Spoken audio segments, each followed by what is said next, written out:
আসসালামু আলাইকুম। আপনাদের জন্য একটা বিশেষ সুখবর নিয়ে আজকে উপস্থিত হলাম।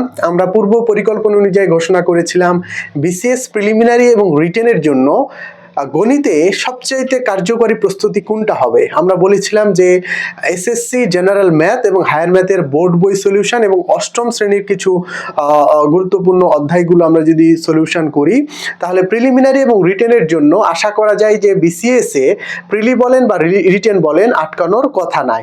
তারই ধারাবাহিকতায় আমি আজ থেকে শুরু করছি এসএসসি জেনারেল ম্যাথ বোর্ড বই সলিউশন। আমি সেখানে বেসিক ফান্ডামেন্টাল মৌলিক বিষয়গুলো যেমন আলোচনা করব, তার সাথে সাথে প্রত্যেকটা অঙ্ক অর্থাৎ অধ্যায়ে যতগুলো অঙ্ক আছে, এছাড়া রিটেনের জন্য কিছু সিকিউ টাইপের কোশ্চেন আছে যেগুলো বোর্ড প্রশ্ন আছে, সেগুলো আমি আলোচনা করার চেষ্টা করব।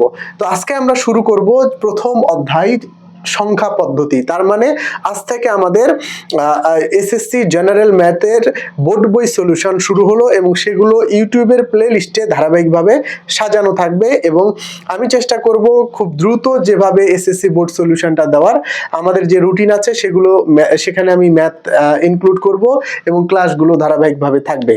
তাহলে আমরা শুরু করি আজকের প্রথম চ্যাপ্টার অর্থাৎ এসএসসি জেনারেল ম্যাথের বাস্তব সংখ্যা। এটা একটু লেস ইম্পর্টেন্ট, অন্যান্য পরীক্ষার জন্য ইম্পর্টেন্ট, তবে আমাদের জানতে হবে।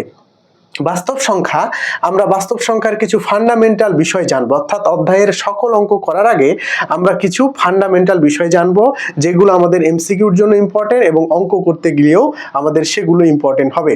তাহলে প্রথমত আমরা দেখব বাস্তব সংখ্যা। বাস্তব সংখ্যা কি?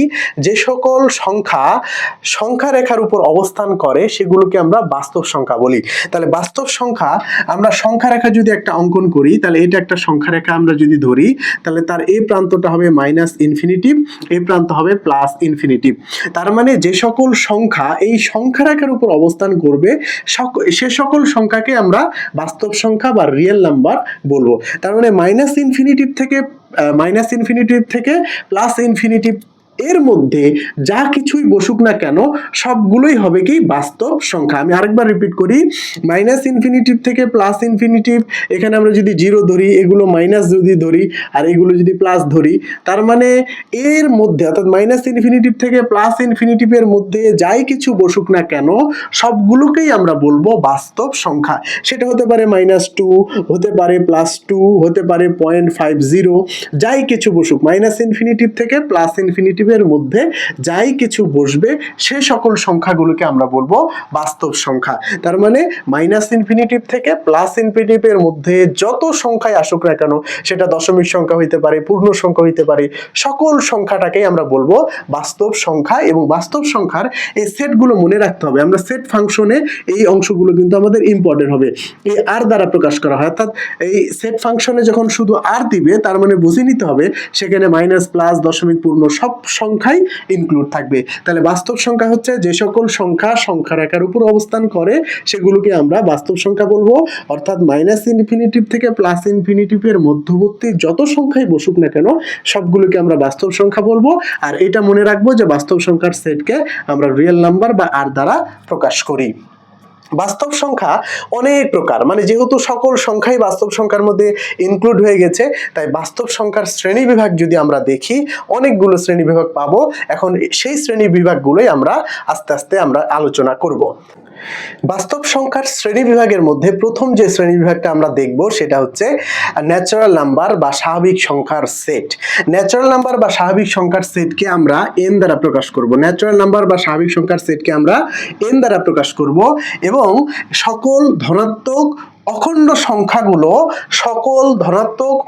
সংখ্যাগুলোকে আমরা ন্যাচারাল নাম্বার বা স্বাভাবিক সংখ্যার সেট বলবো। আমরা উদাহরণ যদি বলি যে সকল ধনাত্মক সংখ্যা হবে, মানে 1 থেকে শুরু করে 2, 3, 4 এরকম অখণ্ড সংখ্যা যদি আমরা n পর্যন্ত যাই তাহলে যে সংখ্যা সেটটা পাবো সেটা হচ্ছে ন্যাচারাল সংখ্যা বা ন্যাচারাল নাম্বার বা স্বাভাবিক সংখ্যার সেট। তাহলে স্বাভাবিক সংখ্যা বাস্তব সংখ্যার একটা প্রকারভেদ, সেটা হচ্ছে ন্যাচারাল নাম্বার বা বাস্তব সংখ্যার সেট। অর্থাৎ যে সংখ্যাগুলো ধনাত্মক অখণ্ড সংখ্যা, এখানে ভগ্নাংশ হওয়া যাবে না, মানে পূর্ণ সংখ্যা হইতে হবে। কারণ অখণ্ড সংখ্যা ধনাত্মক অখণ্ড মানে 1 থেকে শুরু করে n পর্যন্ত যে সংখ্যাগুলো পাবো সেগুলোকে আমরা বলবো ন্যাচারাল নাম্বার বা স্বাভাবিক সংখ্যা, একে n দ্বারা প্রকাশ করে। এটাকে আমরা সেট আকারে যদি প্রকাশ করি তাহলে এইটা পাবো। তাহলে 1 থেকে ডট ডট n পর্যন্ত যে সংখ্যাটা পাবো সেটা হচ্ছে ন্যাচারাল নাম্বার সেট বা স্বাভাবিক সংখ্যার সেট। 2 নম্বরে আমরা দেখব সেটা হচ্ছে পূর্ণ সংখ্যা। পূর্ণ সংখ্যাকে আমরা ইন্টিজার দ্বারা প্রকাশ করি। এই পূর্ণ সংখ্যা ইন্টিজারের সেটটাকে আমরা জেড দ্বারা প্রকাশ করব। এইভাবে মনে রাখবো যে পূর্ণ সংখ্যা জেটে যেহেতু একটা আমাদের সিম্বলটা পূর্ণ হয়, এজন্য পূর্ণ সংখ্যার সেটকে আমরা জেড দ্বারা প্রকাশ করব। এটা ছিল কি সকল ধনাত্মক অখণ্ড সংখ্যাগুলোই ছিল স্বাভাবিক সংখ্যার সেট, মানে 1 থেকে শুরু করে অখণ্ড যে সংখ্যাগুলো পাবো সেগুলো হচ্ছে ন্যাচারাল নাম্বারের সেট বা স্বাভাবিক সংখ্যার সেট।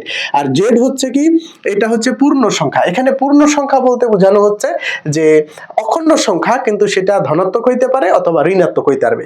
এর এনটা হইতে কি এখানে পূর্ণ সংখ্যাই, কিন্তু এখানে সকল ধনাত্মক পূর্ণ সংখ্যার যে সেটটা পাবো, ধনাত্মক পূর্ণ অখণ্ড সংখ্যার যে সেটটা পাবো সেটা ছিল স্বাভাবিক সংখ্যার সেট। আর জেড হচ্ছে ধনাত্মক অথবা ঋণাত্মক, ধনাত্মক এবং ঋণাত্মক অখণ্ড সংখ্যার যে সেট পাবো সেগুলোই হচ্ছে কি পূর্ণ সংখ্যার সেট। এই পূর্ণ সংখ্যার সেটকে আমরা কি minus plus 1 minus plus 2 minus plus 3 এরকম minus plus dot dot n পর্যন্ত যে মানটা পাবো সেগুলোই হচ্ছে জেড, অর্থাৎ পূর্ণ সংখ্যা বা ইন্টিজার নাম্বার। পূর্ণ সংখ্যা বা ইন্টিজার হচ্ছে ধনাত্মক হইতে পারে আবার ঋণাত্মক হইতে পারে, কিন্তু শর্ত হচ্ছে এখানে ফ্র্যাকশন মান পাওয়া যাবে না, মানে অখণ্ড সংখ্যা, মানে পূর্ণ সংখ্যা হইতে হবে। পূর্ণ সংখ্যা মানে সকল ধনাত্মক এবং ঋণাত্মক অখণ্ড সংখ্যার যে সেট সেগুলোই হচ্ছে ইন্টিজার বা পূর্ণ সংখ্যা। এখানে মাইনাস হইতে পারে, প্লাস হইতে পারে, কিন্তু এখানে ফ্র্যাকশন বা ভগ্নাংশ আসতে পারবে না। তাহলে 1 নম্বরে দেখলাম স্বাভাবিক সংখ্যার সেট, 2 নম্বরে দেখলাম পূর্ণ সংখ্যার সেট। 1 নম্বরে স্বাভাবিক সংখ্যার সেট, 2 নম্বর আমরা পূর্ণ সংখ্যার সেট পেলাম। এবারে 3 নম্বরে দেখব আমরা ভগ্নাংশ সংখ্যা। 3 নম্বরে আমরা কি দেখব? ভগ্নাংশ সংখ্যা। তাহলে ভগ্নাংশ সংখ্যা কে আমরা কি বলবো, যে যে সকল সংখ্যাকে আমরা p/q আকারে প্রকাশ করব। তাহলে ভগ্নাংশ সংখ্যা হচ্ছে কি ভগ্নাংশ। তাহলে ভগ্নাংশ সংখ্যা 3 নম্বরে আমরা কি, এটা হচ্ছে স্বাভাবিক সংখ্যার সেট, স্বাভাবিক সংখ্যা। এটা হচ্ছে পূর্ণ সংখ্যা, পূর্ণ সংখ্যা। 3 নম্বরে হচ্ছে ভগ্নাংশ সংখ্যা। তাহলে যে সকল সংখ্যাকে p/q আকারে প্রকাশ করা যায়, কিন্তু এখানে শর্ত আছে q এর মানটা 0 হওয়া যাবে না, আবার q এর মানটা 1 হওয়া যাবে না। 0 হলে তো মান পাওয়া যাবে না, আবার 1 হইলে আবার একটা পূর্ণ সংখ্যা পাওয়া যাবে, এখানে ভগ্নাংশ পাওয়া যাবে না। তার মানে p/q আকারে প্রকাশ করা যায়, যে সকল সংখ্যাকে p/q আকারে প্রকাশ করা যায়, কিন্তু শর্ত হচ্ছে হর 0 হওয়া যাবে না, হর 1 হওয়া যাবে না। 0 হওয়া যাবে না, আবার 1 হওয়া যাবে না, এ ব্যতীত অন্য যেগুলো হইতে পারে। তার মানে যে সকল সংখ্যাকে আমরা p/q আকারে প্রকাশ করতে পারবো সে সকল সংখ্যাকে আমরা ভগ্নাংশ সংখ্যা বলবো। এই ভগ্নাংশ সংখ্যা কেমন হইতে পারে? 1/2 হইতে পারে, 3/2 হইতে পারে, 4/6 হইতে পারে, এরকম হইতে পারে। তাহলে ভগ্নাংশ সংখ্যা হচ্ছে p/q আকারে প্রকাশ করব এবং q এর মান 0 হওয়া যাবে না, আবার q এর মান 1 হওয়া যাবে না। ভগ্নাংশ সংখ্যাকে আমরা 3 ভাগে ভাগ করি। ভগ্নাংশ সংখ্যাকে আমরা 3 ভাগে ভাগ করি। একটা হচ্ছে প্রকৃত ভগ্নাংশ, একটা হচ্ছে প্রকৃত ভগ্নাংশ, আর একটা হচ্ছে অপ্রকৃত ভগ্নাংশ, অপ্রকৃত ভগ্নাংশ, আর একটা হচ্ছে মিশ্র ভগ্নাংশ। তাহলে ভগ্নাংশকে আমরা 3 ভাগে ভাগ করি। একটা হচ্ছে প্রকৃত ভগ্নাংশ, আর একটা হচ্ছে অপ্রকৃত ভগ্নাংশ, আর একটা হচ্ছে মিশ্র ভগ্নাংশ। তাহলে প্রকৃত ভগ্নাংশে কি হবে? যেটার হর বড়, যেটার প্রকৃত ভগ্নাংশ বলবো যেটার হর বড় লব ছোট, সেটাকে আমরা প্রকৃত ভগ্নাংশ বলবো। তাহলে প্রকৃত ভগ্নাংশ হচ্ছে যেটার হর বড় লব ছোট, সেটা হচ্ছে প্রকৃত ভগ্নাংশ। আর যেটার লব বড় হর ছোট সেটাকে আমরা বলবো অপ্রকৃত ভগ্নাংশ। এবং মিশ্র ভগ্নাংশ হচ্ছে একটা পূর্ণ সংখ্যা থাকবে আর একটা অপ্রকৃত ভগ্নাংশ পাওয়া যাবে, সেটাকে আমরা মিশ্র ভগ্নাংশ বলবো। যেমন আমরা উদাহরণের সাহায্যে দেখি যে প্রকৃত ভগ্নাংশ হচ্ছে কি থাকবে, হর বড় থাকবে, তার মানে 2 দিলাম আর এখানে 5 দিলাম, অথবা 3 দিলাম এখানে 7 দিলাম, তার মানে হর বড় থাকবে, সেগুলোকে আমরা প্রকৃত ভগ্নাংশ বলবো। তাহলে 2/5, 3/7 এগুলো হচ্ছে প্রকৃত ভগ্নাংশ। আর অপ্রকৃত ভগ্নাংশে লব বড় থাকবে, 6/4 অথবা 3/2 অথবা 7/3, অর্থাৎ এখানে লব বড় থাকবে আর হর কি থাকবে, ছোট থাকবে, সেগুলোকে অপ্রকৃত ভগ্নাংশ বলা হবে। আর মিশ্র ভগ্নাংশ হচ্ছে একটা পূর্ণ সংখ্যা থাকবে 2 × 1/3, তার মানে একটা পূর্ণ সংখ্যা থাকবে আর এইটা সব সময় এটা প্রকৃত ভগ্নাংশ হবে, প্রকৃত ভগ্নাংশ হবে, প্রকৃত ভগ্নাংশ হবে। তার মানে প্রকৃত ভগ্নাংশ হচ্ছে লব বড়, লব ছোট এবং হর বড়, অর্থাৎ হর বড় লব ছোট, এটাকে প্রকৃত ভগ্নাংশ বলবো। আর অপ্রকৃত ভগ্নাংশে লব বড় হর ছোট, এটাকে আমরা অপ্রকৃত ভগ্নাংশ বলবো। আর মিশ্র ভগ্নাংশে একটা পূর্ণ সংখ্যা থাকবে আর একটা থাকবে কি অপ্রকৃত ভগ্নাংশ।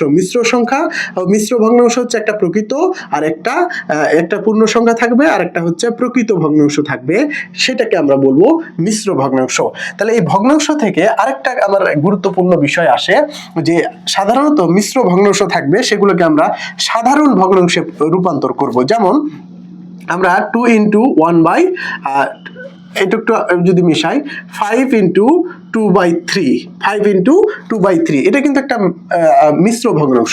আমাদের পরীক্ষায় সাধারণত এই মিশ্র ভগ্নাংশগুলো দেওয়া থাকে, মাঝে সাঝে অনেকে আবার ভুলে যায় যে এইটাকে আমরা কিভাবে সাধারণ ভগ্নাংশে রূপান্তর করব। তাহলে প্রথম কাজ করব, এইটা দিয়ে আমরা আর কোনাকুনি গুণ করব। তার মানে এটার সাথে এর হর দ্বারা আমরা গুণ করব, তাহলে 3 5 15। আর এটার সাথে আমরা কি করব, যোগ করব, তাহলে 2। তার মানে 3 5 15 আর যোগ 2 17, আর এই হরটা হরের এখানেই থাকবে, তার মানে 17/3। আমি আরেকবার বলি যে কি করব, এই যে পূর্ণ সংখ্যা আছে, পূর্ণ সংখ্যার সাথে এই ভগ্নাংশের হরটাকে আমরা গুণ করব, আড়াআড়ি ভাবে গুণ করব হরটাকে, আর লবের সাথে আমরা যোগ করব। তাহলে 3 5 15, 15 সাথে 2 যোগ করলে আমরা পাবো 17। তাহলে 3 5 15, 15 সাথে 2 যোগ করলে 17 পাবো। আর 17 আর নিচে যা থাকবে, এই যে হরটা যা থাকবে সেটাই আমাদের এখানে বসে যাবে। তার মানে আমরা মিশ্র ভগ্নাংশকে আমরা সাধারণ ভগ্নাংশে এভাবে প্রকাশ করতে পারবো। আবার সাধারণ ভগ্নাংশকে আমরা যখন এরকম মিশ্র ভগ্নাংশে রূপান্তর করতে হলে আমি কি করব, ভাগ করব। তাহলে ভাগ করলে আমরা 3 5 15 পাই, 3 5 কি পাই, 15 পাই। এখানে আমরা 2, তার মানে আমরা এই ভাগফলটা থাকবে, ভাগফলের পরে ভাগশেষ যেটা থাকবে সেটা আমরা লবে লিখবো, ভাগশেষ যেটা থাকবে সেটা আমরা লবে লিখবো, আর যেটা দ্বারা ভাগ করব সেটা আমরা নিচে লিখবো। তাহলে 5:2/3, 5:2/3। তাহলে এটা খুবই ইম্পর্টেন্ট একটা বিষয়, আমাদের জানার প্রয়োজন যে মিশ্র ভগ্নাংশকে আমরা সাধারণ ভগ্নাংশে কিভাবে প্রকাশ করব, আবার সাধারণ ভগ্নাংশকে আমরা মিশ্র ভগ্নাংশে কিভাবে প্রকাশ করব। এবারে আমরা বাস্তব সংখ্যার সবচেয়ে গুরুত্বপূর্ণ শ্রেণী বিভাগ সেটা আমরা দেখব, সেটা হচ্ছে মূলদ সংখ্যা এবং অমূলদ সংখ্যা, মানে রেশনাল নাম্বার আর হচ্ছে ইররেশনাল নাম্বার। আমাদের বিভিন্ন পরীক্ষার এমসিকিউ এ এই মূলদ সংখ্যা এবং অমূলদ সংখ্যা থেকে অনেক এমসিকিউ আসে, বিশেষ করে অন্যান্য যে জবগুলো আছে সেগুলো নিচের কোনটি মূলদ সংখ্যা বা নিচের কোনটি অমূলদ সংখ্যা, এমনকি বিসিএস এর মানসিক দক্ষতাও কিন্তু এই মূলদ সংখ্যা এবং অমূলদ সংখ্যা থেকে প্রায় কোশ্চিন আসে। এখন আমরা দেখব যে মূলদ সংখ্যা এবং অমূলদ সংখ্যা। তাহলে আমরা এখন যেটা দেখব সেটা হচ্ছে মূলদ সংখ্যা। মূলদ সংখ্যা, তাহলে মূলদ সংখ্যা হচ্ছে যে সকল সংখ্যাকে p/q আকারে প্রকাশ করব। তাহলে যে সকল সংখ্যাকে আমরা p/q আকারে প্রকাশ করব সেগুলোকে মূলদ সংখ্যা বলবো, এবং শর্ত হচ্ছে q এর মানটা p/q, অর্থাৎ p এবং q এগুলো পূর্ণ সংখ্যা হইতে হবে। তাহলে শর্ত হচ্ছে p এবং q হচ্ছে পূর্ণ সংখ্যা এবং q এর মানটা 0 হওয়া যাবে না, q এর মানটা কি হওয়া যাবে না, 0 হওয়া যাবে না। তার মানে মূলদ সংখ্যা হচ্ছে যে সকল সংখ্যাকে আমরা p/q আকারে প্রকাশ করব এবং p এবং qটা হবে পূর্ণ সংখ্যা এবং q এর মান নিচে 0 হওয়া যাবে না, সে সকল সংখ্যাকে আমরা মূলদ সংখ্যা বলবো। তার মানে যে সকল সংখ্যাকে আসলে ভগ্নাংশে প্রকাশ করা যায় সে সকল সংখ্যাই হচ্ছে মূলদ সংখ্যা। এখন মূলদ সংখ্যা চেনার জন্য আমার কোন কোন বিষয়গুলো মূলদ সংখ্যা সেগুলো আমাদের প্রথমত ভালোভাবে আয়ত্তে নিতে হবে।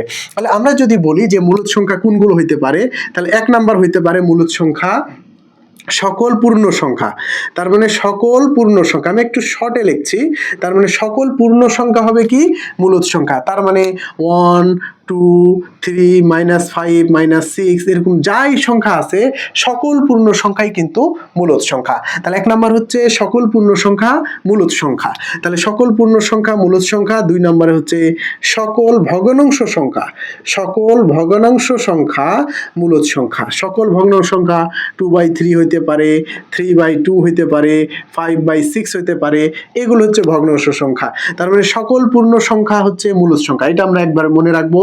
সকল ভগ্নাংশ সংখ্যা হচ্ছে মূলদ সংখ্যা। তাহলে সকল পূর্ণ সংখ্যা মূলদ সংখ্যা, সকল ভগ্নাংশ সংখ্যাও মূলদ সংখ্যা।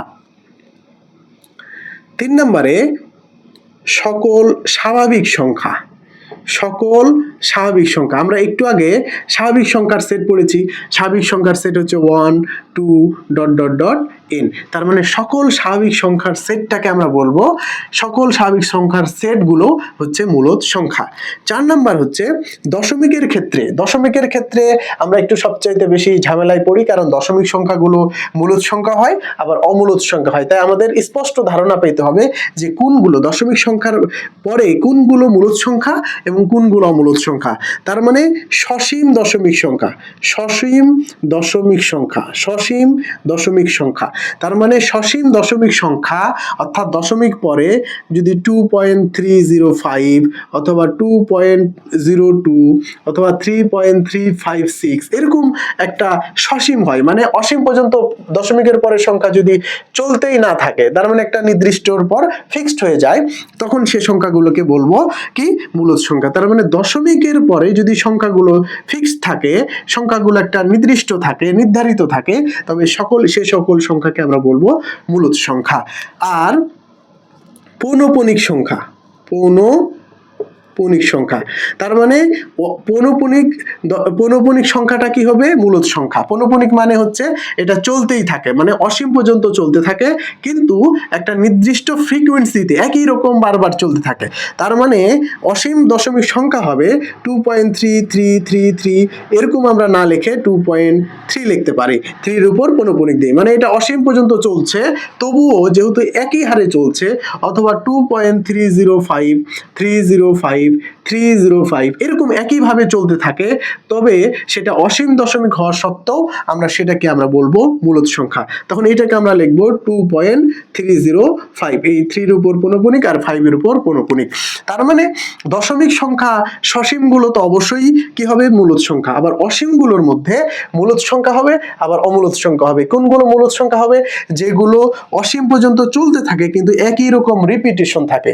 তার মানে 3 চলতে পারে, অথবা এই যে 305, মানে একই রকম ভাবে যখন অসীম পর্যন্ত যাবে তখন সেই সংখ্যাকে আমরা বলবো পৌনঃপুনিক সংখ্যা, আর এই পৌনঃপুনিক সংখ্যাটাই হচ্ছে মূলদ সংখ্যা। তার মানে 1 নাম্বার হচ্ছে পূর্ণ সংখ্যা, সকল পূর্ণ সংখ্যাই হচ্ছে মূলদ সংখ্যা, সকল ভগ্ন সংখ্যাই হচ্ছে মূলদ সংখ্যা, সকল স্বাভাবিক সংখ্যার সেট হচ্ছে মূলদ সংখ্যা, সসীম দশমিক অর্থাৎ দশমিকের পরে সংখ্যাগুলো নির্ধারিত হলে সেটা হবে মূলদ সংখ্যা, আবার নির্ধারিত যদি নাও হয়, যদি সেটা একটা নির্দিষ্ট ফ্রিকোয়েন্সিতে একই রকম জিনিস চলতে থাকে, সে অর্থাৎ পৌনঃপুনিক সংখ্যা হয়, তবে সে সংখ্যাগুলোকেও আমরা মূলদ সংখ্যা বলবো। আরেকটা সবচেয়ে ইম্পর্টেন্ট মূলদ সংখ্যা হচ্ছে বর্গমূল এবং ঘনমূল। শুধু বর্গমূল এবং ঘনমূল দেখা যাবে না, এখানে একটা কথা আছে, যে সকল সংখ্যার বর্গমূল ঘনমূল পূর্ণ সংখ্যায় পাওয়া যায়, সে সকল সংখ্যা, এখন যে কোনো সংখ্যার তো বর্গমূল ঘনমূল পাওয়া যাবে, এখন পাওয়া গেলে সে সংখ্যাগুলো পূর্ণ সংখ্যা হইতে পারে আবার দশমিক সংখ্যা হইতে পারে। তাহলে যে সকল সংখ্যার বর্গমূল এবং ঘনমূলগুলো পূর্ণ সংখ্যায় পাওয়া যাবে, এখানে কোনো ফ্র্যাকশন মান পাওয়া যাবে না। এখন √2 এর উপর যদি আমি √2 এর যদি বর্গমূল করি, এটারও একটা মান পাবো 1.414 এরকম টাইপের মান পাবো, তাহলে সেটাকে আমরা মূলদ সংখ্যা বলবো না। মূলদ সংখ্যা হইতে হলে বর্গমূল এবং ঘনমূল গুলো পূর্ণ সংখ্যায় পেতে হবে। আমি আবারও বলছি, যদি পূর্ণ সংখ্যায় পাওয়া যায় তাহলে সেই সকল সংখ্যাকে আমরা মূলদ সংখ্যা বলবো। যেমন আমরা যদি √4 করি, আবার √8 করি, আবার √16 করি, √20 করি, আবার √25 করি, আবার ঘনমূল 27 করলাম, ঘনমূল 20 করলাম, এগুলো আমরা যদি বোঝাতে চাই, তাহলে এই √4 এর এটা আমরা পাবো 2, তাহলে √4 এর বর্গমূল আমরা পাবো 2, মানে পূর্ণ সংখ্যা, তাহলে এটা হচ্ছে একটা মূলদ সংখ্যা। √8 এর কিন্তু আসলে পূর্ণ সংখ্যা পাবো না, √8 এর আমরা কখনোই পূর্ণ সংখ্যা পাবো না, তার মানে এইটা মূলদ সংখ্যা নয়। আবার √16 এর কিন্তু আমরা পূর্ণ সংখ্যা 4 পাচ্ছি, তার মানে এইটা হচ্ছে মূলদ সংখ্যা। √20 এর কিন্তু আবার কি পাবো না, পূর্ণ সংখ্যা পাবো না, তার মানে এটা মূলদ সংখ্যা নয়। আবার √25 এর পূর্ণ সংখ্যা 5 পাবো, তার মানে এটা হচ্ছে মূলদ সংখ্যা। তার মানে বুঝলাম যে সকল সংখ্যার বর্গমূল এরকম পূর্ণ সংখ্যা আকারে পাওয়া যায়, 2 4 6, মানে পূর্ণ সংখ্যায় পাওয়া যায়, সেগুলোই হচ্ছে মূলদ সংখ্যা। আবার ঘনর ক্ষেত্রে 27 এর আমরা ঘনমূল পাবো 3, কিন্তু এই 20 এর ঘনমূল পাবো না। আবার 81 এর ঘনমূল পাবো, 81 এর ঘনমূল পাবো। তাহলে যে সকল সংখ্যার ঘনমূলগুলো আবার পূর্ণ সংখ্যা পাওয়া যাবে, সেগুলোই আমরা পাবো মূলদ সংখ্যা। তাহলে সহজ কথা হচ্ছে বর্গমূল, ঘনমূল মূলদ সংখ্যা হইতে পারে, আবার অমূলদ সংখ্যাও হইতে পারে। তাহলে মূলদ সংখ্যা কোনগুলো? যে সকল সংখ্যার বর্গমূল এবং ঘনমূল পূর্ণ সংখ্যাই পাওয়া যায় সে সকল সংখ্যাকেই আমরা মূলদ সংখ্যা বলতে পারি। আর যেগুলোর বর্গমূল এবং ঘনমূল মূলদ সংখ্যা নয়, মানে পূর্ণ সংখ্যা নয়, সে সকল সংখ্যাকে আমরা বলবো কি? এই অমূলদ সংখ্যা। তাহলে এই পাঁচটা আমাদের খুব ভালো করে জানতে হবে। এই পাঁচটার বাইরে যে সংখ্যাগুলো আছে অমূলদ সংখ্যা। অমূলদ সংখ্যার বেশি বৈশিষ্ট্য নেই, তার মানে বেশিরভাগ সংখ্যাই কিন্তু মূলদ সংখ্যা হয়। তাহলে সকল পূর্ণ সংখ্যা হবে মূলদ সংখ্যা, সকল ভগ্নাংশ সংখ্যা হবে মূলদ সংখ্যা, সকল স্বাভাবিক সংখ্যা হবে মূলদ সংখ্যা। দশমিকের ক্ষেত্রে যে ঝামেলা, দশমিকের পরে যদি সংখ্যা নির্ধারিত হয়, মানে সসীম দশমিক হয়, তাহলে সে সংখ্যাগুলো হবে মূলদ সংখ্যা। আবার অসীম হলেও সমস্যা নেই, সে অসীমগুলো যদি একটা নির্দিষ্ট ফ্রিকোয়েন্সি হয়, একই সংখ্যা বারবার চলে অসীম হয়, তাহলে সেগুলোকে আমরা বলবো সসীম মূলদ সংখ্যা। আবার বর্গমূল, ঘনমূল, এখানেও মূলদ সংখ্যা আবার অমূলদ সংখ্যা আছে। তাহলে বর্গমূল, ঘনমূল, যে সকল সংখ্যার বর্গমূল, ঘনমূল এরকম পূর্ণ সংখ্যায় পাবো সেগুলোকে আমরা বলবো মূলদ সংখ্যা। আর যেগুলো আমরা পূর্ণ সংখ্যায় পাবো না সেগুলোকে আমরা বলবো অমূলদ সংখ্যা। তাহলে এটা খুবই ইম্পর্টেন্ট আমাদের পরীক্ষার জন্য, মূলদ সংখ্যা কোনগুলো, অমূলদ সংখ্যা কোনগুলো। আশা করি বুঝতে পেরেছেন। তাহলে যেগুলো সংখ্যাকে p/q আকারে প্রকাশ করা যায় সেগুলোকে আমরা মূলদ সংখ্যা বলবো। এখন অমূলদ সংখ্যা, যেগুলো p/q আকারে প্রকাশ করা যায় না, তাহলে প্রকাশ করা যায় না, তাহলে যেগুলোকে p/q আকারে প্রকাশ করা যায় না সেগুলোকে আমরা অমূলদ সংখ্যা বলবো। তাহলে p/q আকারে প্রকাশ করা যায় না, অর্থাৎ ভগ্নাংশে প্রকাশ করা যায় না, সে সকল সংখ্যাকে আমরা কি বলবো? অমূলদ সংখ্যা বলবো। এখন অমূলদ সংখ্যা চেনার জন্য আমরা অলরেডি বলে ফেলেছি। তাহলে অমূলদ সংখ্যা হবে কোনগুলো? যে সকল সংখ্যার পরে, অর্থাৎ দশমিকের পরে কোনো ফ্রিকোয়েন্সি, মানে একই রকম সংখ্যা নাই, অসীম পর্যন্ত চলতে থাকবে, সে সকল সংখ্যাগুলো অবশ্যই কি হবে? অমূলদ সংখ্যা। তাহলে অসীম পর্যন্ত চলতে থাকবে, আমরা ধরলাম 3.2053187 এরকম কোনো ফ্রিকোয়েন্সি নাই, কোনো নির্ধারিত কোনো কিছু নাই, অসীম পর্যন্ত চলতে আছে, তাহলে অবশ্যই সেই সংখ্যাগুলোকে আমরা বলবো অমূলদ সংখ্যা। তার মানে যে সকল সংখ্যা দশমিকের পরে অসীম পর্যন্ত যায়, অর্থাৎ অসীম দশমিক সংখ্যা হয়, সে সকল সংখ্যাকে আমরা বলবো অমূলদ সংখ্যা। আবার আরেকটা কি বলবো? যেগুলোর বর্গমূল বা ঘনমূল, যেগুলোর বর্গমূল বা ঘনমূল পূর্ণ সংখ্যায় পাওয়া যায় না, একটু আগে যেটা বললাম, যেগুলোর বর্গমূল বা ঘনমূল পূর্ণ সংখ্যায় পাওয়া যায় না সেগুলো হচ্ছে কি? অমূলদ সংখ্যা। এখানে এগুলোই বেশি আসে, যে √2 অথবা √18, ঘনমূল 18, অথবা √3, √5, এগুলো কিন্তু আসলে বর্গমূল বা ঘনমূল পূর্ণ সংখ্যায় হয় না, এর একটা ফ্র্যাকশন মান পাওয়া যাবে। কিন্তু যেগুলোর বর্গমূল সবচেয়ে ইম্পর্টেন্ট, এটা কিন্তু সবচেয়ে ইম্পর্টেন্ট, পরীক্ষা কিন্তু এটাই পড়ে, অর্থাৎ যে সকল সংখ্যার বর্গমূল বা ঘনমূল পূর্ণ সংখ্যায় পাবো না সেগুলোকেই আমরা বলবো কি? যে সকল সংখ্যার বর্গমূল বা ঘনমূল পূর্ণ সংখ্যায় পাবো না সেগুলোকে আমরা বলবো অমূলদ সংখ্যা, আর যেগুলো পাবো সেগুলো হচ্ছে মূলদ সংখ্যা। এটা মনে রাখবো। এখানে আরেকটা সবচেয়ে ইম্পর্টেন্ট দুটো চিহ্ন আসে, সিম্বল, একটা হচ্ছে পাই। দুটো সিম্বলের একটা সিম্বল হচ্ছে পাই। পাই কিন্তু একটা অমূলদ সংখ্যা, পাই হচ্ছে অমূলদ সংখ্যা। পাইয়ের মানকে আমরা 22/27 বলি, 22/27 বলি, কিন্তু 22/27 হলেও এটা একটা অসীম দশমিক, 3.1416 এরকম আকারে চলতে থাকে। এরকম আকারে যেহেতু চলতে থাকে, তাই আমরা পাইয়ের মানটাকে আমরা বলি অমূলদ সংখ্যা। তাহলে যে সকল সংখ্যা যে আমরা বলেছি দশমিকের পরে যদি অসীম পর্যন্ত চলে, তাহলে সেই সংখ্যাকে আমরা বলি অমূলদ সংখ্যা। তাহলে পাই হচ্ছে একটা অমূলদ সংখ্যা। আবার হচ্ছে এর মান হচ্ছে 2.71828 এরভাবে চলতে থাকে। তাহলে এই যে পাই এবং এটা কিন্তু পরীক্ষায় অনেকবার আসে। তার মানে পরীক্ষায় সবচেয়ে বেশি আসে এই ঘনমূল বর্গমূল নিয়ে আর পাই এরকম কিছু সিম্বল নিয়ে। তার মানে ম্যাক্সিমাম এমসিকিউ যেগুলো পাবেন এই যে রুট, ঘনমূল অথবা এই যে পাই এরকমই বেশি পাবেন, যে এগুলো নিচের কোনটি মূলদ সংখ্যা, নিচের কোনটি মূলদ সংখ্যা নয়। তাহলে পাই কেন মূলদ সংখ্যা? 22/7, এখানে 3.1416 মানে অসীম পর্যন্ত, অসীম দশমিক পর্যন্ত চলে যায়, এজন্য পাইকে আমরা বলি মূলদ সংখ্যা, অমূলদ সংখ্যা। আবার এর মান আমরা 2.71828 এরকম ভাবে চলতে থাকে অসীম পর্যন্ত, এজন্য কেও আমরা বলতে পারি অমূলদ সংখ্যা। তাহলে সহজ কথা, যে সকল সংখ্যার দশমিকের পরে অসীম পর্যন্ত চলতে থাকে তখন সেটাকে আমরা বলবো অমূলদ সংখ্যা, আর যে সকল সংখ্যার বর্গমূল এবং ঘনমূল হয় না সেগুলো সংখ্যাকে আমরা বলবো অমূলদ সংখ্যা। তাহলে মূলদ সংখ্যা এবং অমূলদ সংখ্যা খুবই ইম্পর্টেন্ট বিষয় এবং খুবই ক্রিটিক্যাল বিষয়, যেগুলো আমাদের বিভিন্ন পরীক্ষায় আসে এবং আমরা সেট ফাংশনেও কিন্তু আমাদের এই যে বাস্তব সংখ্যার আমরা শ্রেণীবিন্যাস দেখলাম, এই শ্রেণীবিন্যাসগুলো আমাদের পড়ে থাকে। আমরা যেহেতু ভিডিওটা বড় হচ্ছে, আমরা একটু ভিডিওটা শর্ট করে আমরা ইউটিউবে আমরা ভিডিওগুলো দিব যাতে বোরিংস ফিল না হয়। আমরা আরেকটা ক্লাসের মাধ্যমে আমরা বাস্তব সংখ্যার অর্থাৎ চ্যাপ্টার 1 নবম দশম সাধারণ গণিতের চ্যাপ্টার 1 আর একটা ক্লাসের মাধ্যমে আমরা ফান্ডামেন্টাল বা মৌলিক যে বিষয়গুলো আমাদের জানতে হবে অধ্যায়ের অঙ্কগুলো শেষ করার জন্য, যে মৌলিক বিষয় জানতে হয় সেগুলোর উপর ক্লাসগুলো আমরা আগে নিয়ে ফেলবো। তাহলে আমাদের হবে কি এমসিকিউর জন্য ইম্পর্টেন্ট গুলো কোনগুলো সহজে আমরা বুঝতে পারবো। আবার লিখিত যে অধ্যায় সলিউশন করতে যাব তখন কিন্তু আমার এই বেসিকগুলো কাজে লাগবে। তাহলে আশা করা যায় আমরা খুব সহজেই বুঝতে পেরেছি বাস্তব সংখ্যা কি। বাস্তব সংখ্যার আমরা শ্রেণী বিন্যাস করলাম, সেখানে স্বাভাবিক সংখ্যা, পূর্ণ সংখ্যা, তারপরে ভগ্নাংশ সংখ্যা, ভগ্নাংশের আবার প্রকারভেদ দেখলাম, একটা হচ্ছে প্রকৃত ভগ্নাংশ, অপ্রকৃত ভগ্নাংশ এবং মিশ্র ভগ্নাংশ। আবার মিশ্রকে সাধারণ ভগ্নাংশে, আবার সাধারণকে মিশ্র কিভাবে করা যায় সেটা দেখলাম।